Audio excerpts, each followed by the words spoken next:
बाप रे, किती सुंदर वाफ आली आहे. आता आपण त्या छानपैकी इडल्या खाली काढूया. त्याच्याबरोबर गरम गरम सांबार आणि छानपैकी अशी घट्ट चटणी झालेली आहे आणि गरम सांबारवर आपण कोथिंबीर घालूया.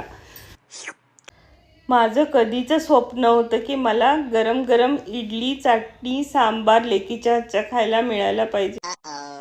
आज माझं ते स्वप्न पूर्ण झालंय. चला आपण गरम गरम सांबार, चटणी, इडली घेऊया. इडली जेव्हा आपण बनवतो ना तेव्हा खालच्या साईडला तूप लावून घ्यायला पाहिजे, कारण चाकू आणि सुरीची गरज पडत नाही. सहज आपण हाताने इडली घेऊ शकतो आणि त्या इडल्या मऊ आणि लुसलुशीत होतात.